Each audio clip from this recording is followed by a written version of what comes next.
right, hello everyone, and welcome to another episode of Faith in Home Buying. It's been an eventful month for myself, and I'm pretty excited to share just what a lot of my clients right now are doing, specifically those that have purchased in maybe the last 5 or so years. And everything going on in the market.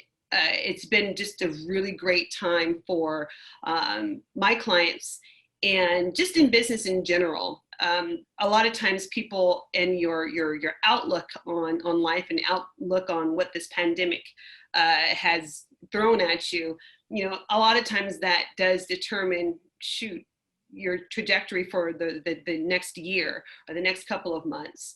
And I'm just so thankful that, and I'm going to talk about it today. I'm just so thankful that there's so many different ways in which, as a buyer and as a seller, at that you can capitalize on such a interesting market, but a favorable market, especially for those that are buying and selling. One of the reflections I wanted to talk about today, and hopefully to activate a little bit of something, but activate, educate, and empower. That is my goal usually with these segments. But I really want to, last week I had talked about, one of my clients was there, and she talked about her experience in getting home ownership and how she, moved from the complacency, mindset, kind of being in it again, and then losing faith in it, and then coming back again, and then finally getting her home. It's just the idea of home ownership is just so. I love it, and I don't know, most people know my background, but I figured let me talk a little bit about that and why I see home ownership and maybe a different light than most people, and probably most realtors too. But when even before becoming a realtor, I was a carpenter. And I had just started carpentry at the same time that I got saved. So it was about 2001. And I remember going and, having these long weekends, 4-day weekends, and I would go to Tijuana, Mexico, and I would build homes for the homeless. And it was probably one of the some of the most amazing experiences that I had in my life. And not only going in to build something by my hands that I knew would bless a family, it was more to the relationship, even with the people that I had. It was a group called Unless the Lord Builds the Casa. And, that actually kind of correlates to the verse, which is Psalms 127, 1.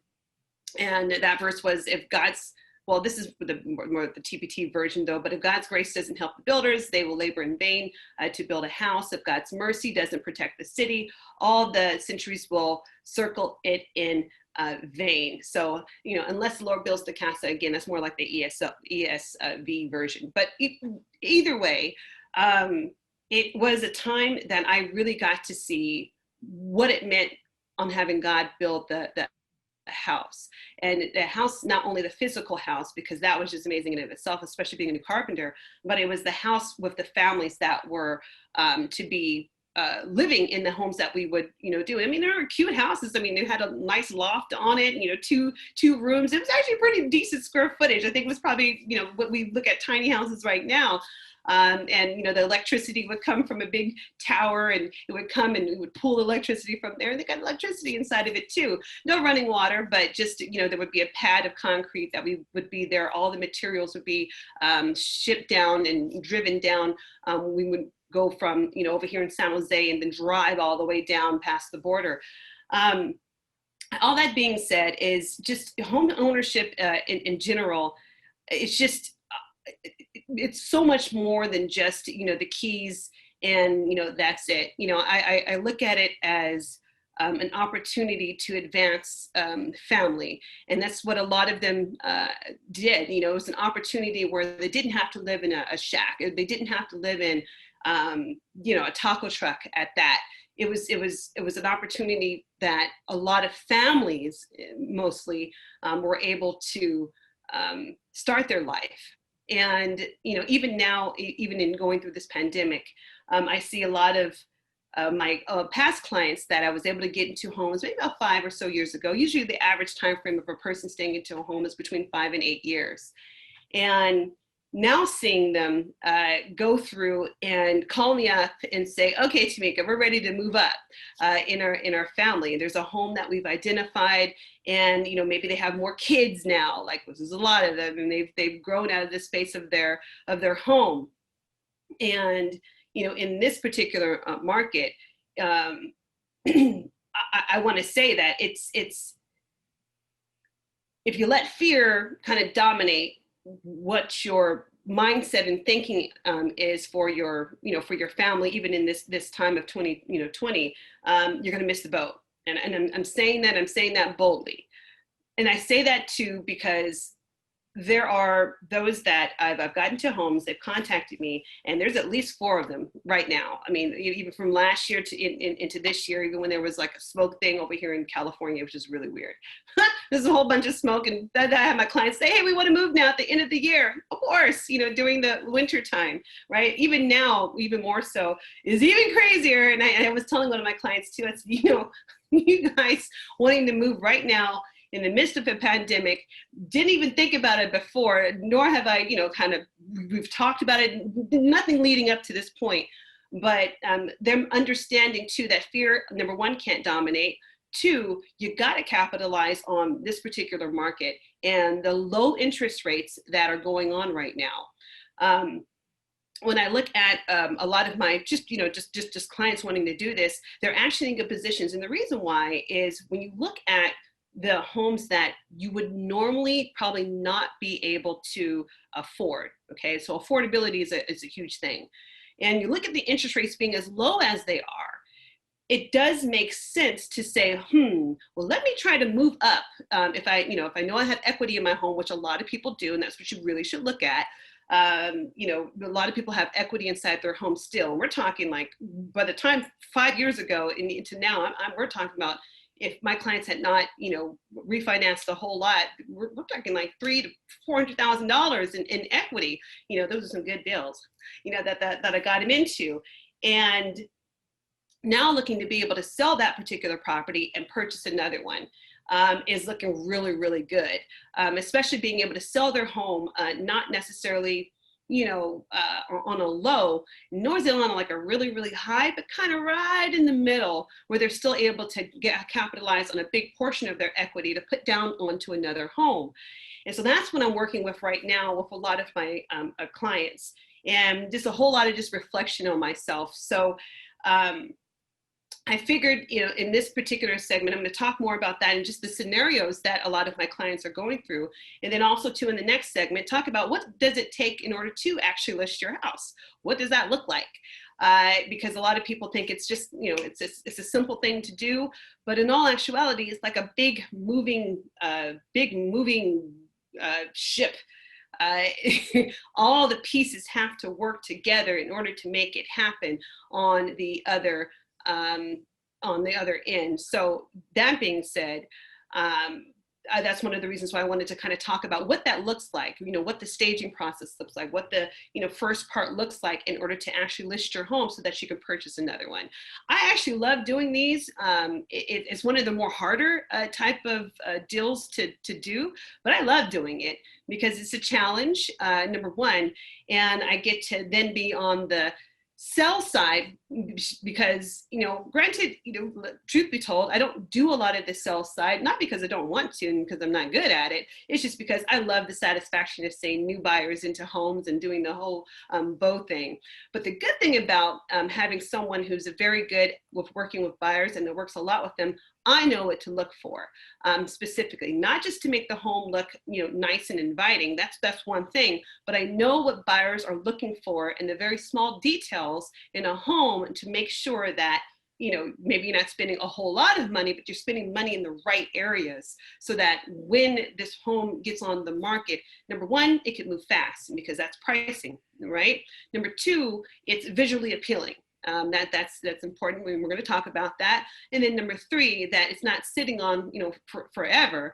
However, it's aesthetically pleasing to a lot of the buyers that do and will come through. And of course, we have, now COVID, which we have to take that into account on how we're going to, maneuver in the whole sell. But All that being said, it's just an encouragement, at least in this first half, that I'm I'm so thankful that I have people around me, and I call them clients, but they're friends that are not afraid to take risks. And sometimes you got to take a risk in order for home ownership, and that's okay too. And a lot of it times it's a calculated risk. Sometimes it's a little bit of a blind risk, but a lot of times it's more of a calculated risk, especially in this particular market.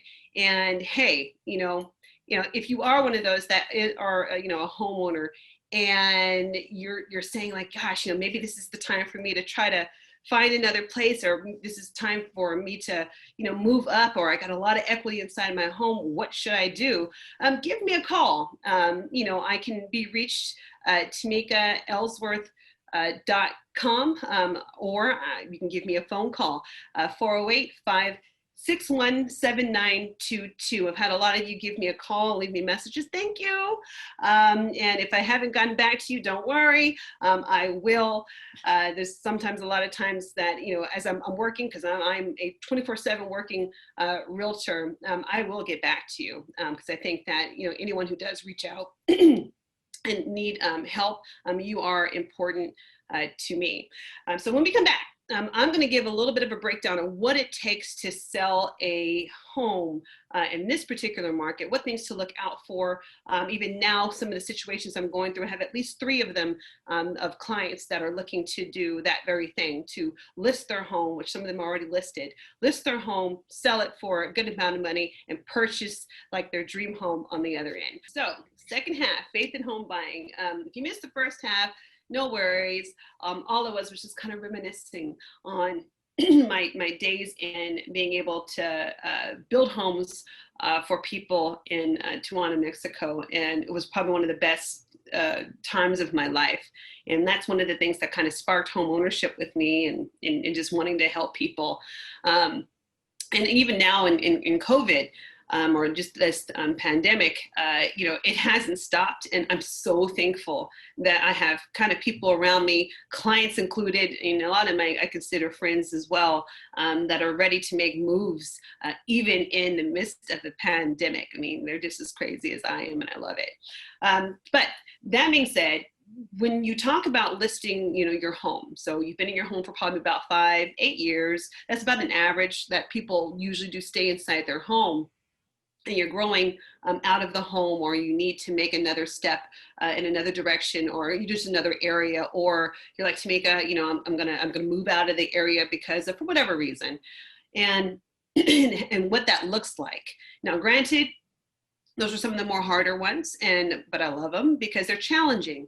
And I say challenging because you have to understand, on the sell side of your home, you got to get the home prepped. You got to, make sure that everything is just as if it was a listing, but then you have to correlate that with the purchase. And a lot of times in the market, when it's a very much a seller's market, that's a little bit of a harder feat to do, because your home would have to be contingent on the sale of your current property. So a lot of times when you're doing this, it has to line up. Whereas if you're trying to purchase a home on the other end, right? Making sure that your current home is, number 1, on the market would be great. Number 2, not only just on the market, but number 3, hopefully you have an offer that's in hand that is either little to no contingencies. Why is that? Because you have to make sure on the purchase side that they're looking at something like, okay, you're giving me a good price, but it's contingent upon you selling the home. Well, what if something happens with the purchase of your own home? Obviously, it's going to get a little messy. So again, there's a lot more, intricacies that goes into it, but those are kind of the deals that I love the most, because it's the most, I guess it's because it's the most stressful. It's most stressful, but there are many different outcomes, especially if you're looking to purchase on the other side. So right now, for instance, I'm working with about 3 or 4 families that have different ideas on how they want to do it. So number one is a family that's looking to prep their home and buy a brand new home, which is actually a really, really good thing as far as the transition. A lot of times new home builders, they are okay with this particular contingency because it's going to take them a little time anyway in order to build the home in a lot of ways. And I have at least two of them that are doing that very thing. So right now we're going through the prep process of, prepping the home in order for it to be sold, so that they can now get that money, and pay for their, with a substantial down payment to pay for their new home. And a lot of it's a bigger home moving up. I mean, we're talking about going from a 3-bedroom to a 5-bedroom home. It's great for my clients. And so that being said, it's more of the ideal type, because there's not really a quote resale. It's a brand new construction, a little bit more give to that. Then you have some that, and actually with those cases, one of them are moving out because of COVID. So they're moving out and they're, having an apartment, or they're moving out and they're staying with family. Anytime you can do that in these situations, word of thumb, do try to do it, because with COVID and going in and out of homes, having children, it's difficult because you don't know who's coming into your home. Although there is paperwork that you have to sign, people have to make sure in coming in that they're aware of COVID, and you just don't know, especially having kids, who's touched where. And you can clean all you want to. The point being is there's always a risk. And a lot of times my clients don't want to do that, especially if they're immune compromised. So that's another thing to really, really consider in wanting to make the move, especially now during this time. It is going to be a little bit more difficult, and you will have a little bit more kind of red tape per se in order to sell. So that being said, so that's one size. Then I have another, a client that's looking at purchasing, but like that home is the home that they want. So there's no other home really, but that home that they want, and they've been searching for a while. So, their home will actually sell for pretty decent. Already ran the numbers on that. But the tricky part is, they would have to not be inside the home. They have young children as well, and that's going to be a big thing. So number one, they can't be inside the home, but the home that they want is coming soon, and so it's not ready quite yet, but it will be. In their situation, it's going to be pretty competitive. And in a competitive market, if you have the means, and again, this is just one of the other scenarios, if you have the means to possibly put down, money from a different source onto another home, but yet, then later on sell your home and replenish that money, that may be an option too. Why? Because if you really want that house, and your house will sell, which their house will, it's just to get the dream home, you might have to sacrifice a little bit to get the dream home, and then have the other home, kind of sold a little bit later on in the process. So it's not contingent upon the sale of the property that you're already in, so that you have a better shot and opportunity at the one home that you've been looking at for about a year in order to get. So a lot of people don't have that capability, but some do. And if you do, those are another way in which you can probably work being able to purchase in this particular market. So, I mean, I have a couple of other scenarios, but just for the sake of time, just letting you know, like, there's so many different scenarios. And this is one of the reasons why myself, you can contact me, 408-561-7922. You can also contact me on Instagram, just look for Tamika Ellsworth, or my website, tamikaellsworth.com. Send me a message. Point being is, who you work with does matter, and making sure that they're versed in doing the purchase. No, I'm sorry, the sell purchase, because it's not easy. And if situations go awry, you'll be hearing it and catching the heat too. So that being said, what goes into that process? And real quickly, at pretty much about the last minutes and so, what goes into preparing a home? Because a lot of people don't know that. Number one, and you got to have a listing agreement signed. And in some places, in some areas, which I actually found out, the MLS board that I'm, like, for instance, me as a realtor, a lot of times they won't even let you do a coming soon. So to pre-market the home and do coming soons on certain MLSs, they won't let you do that, or put a coming soon sign. Huh. You have people that telling you inside the neighborhood. But that being said, a lot of times it's the preparation, and a lot of the time it's the coming soon off market. So like the first part, you would prepare the home. That's cleaning, touch-ups, and this is what at least 2 or 3 of my clients are going through right now. Cleaning the home, decluttering the home, touch-ups, landscaping, and actually, see this little sheet right here? This right here is what I utilize with my clients in order to actually walk through the process. And the first one, well, of course, you don't see it if you're on the podcast, but anyways, it's a whole sheet, about 9 different things when it comes to selling your home. So the first part, obviously, is your preparation, and just in case you were thinking about it, these are some of the steps, right? So first is preparation. The next is the interior design services. So design team coming through, full service. These are the things that, for instance, I myself, and even my company, it comes from my pocket to make sure that the home is marketed and shown in a way that's beautiful, because that's the product, right? And we pride ourselves in that, from 3D to video, everything that we need to do in order to market the property.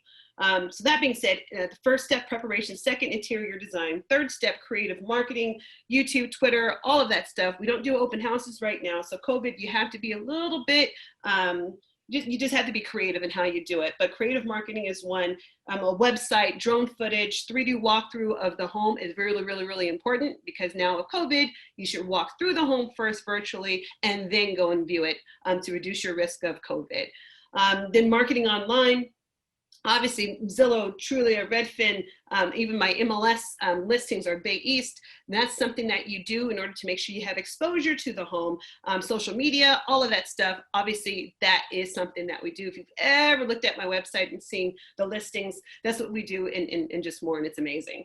Grassroots marketing, postcards to the neighborhood, local community, just listed. Obviously, COVID, so we can't have kind of wine and cheese, but we let them know. Obviously, we don't do open houses right now, but there's virtual open houses that we can do, and that we've been doing, which has actually been working out really, really well. Teamwork, obviously offering the review of the home. We give a deadline, offers that come in, talk to you about it, and let you know what we think with regards to the offers and the overall, and what's best and what sticks out, maybe top 3 or top 5. And then close of escrow. Once you get an offer accepted, excellent. Going through the close of escrow, making sure that all the parts work. This is a big moving target, and all the parts have to work appropriately. And then at the end, it's signing off and closing, and that's confirming also too with the new escrow company that what's going on with the old one with the new one, making sure the funds are transferred and everything is seamless. I know it's in the nutshell, I know it's a whole lot, but if you ever want to talk about what that looks like, even a 1031 exchange, a lot of people were talking about too, trying to get money from that, and the selling of properties, from parents selling to kids, that's been a really big thing. Parents selling their properties in order to help their children. If you have that, that's wonderful. It's a great thing to have. But I think all being said, and to wrap everything up, don't be afraid during this time, and make sure you have people on your team, whether it's your realtor, your person that's advising you, tax-wise, everything. Make sure people on your team are just as ambitious and tenacious as you, because being at this time, you can't be scared. You cannot be scared to go in and say that, yes, we're going to get the home sold. This is the price we're going to sell it at, and we're going to move up to another property, especially if you're people of faith. That being said, I appreciate you tuning in. Stay tuned for next time. This is Tamika Ellsworth with Faith in Home Buying, and I'm equipping people of faith for the home buying process. Thank you.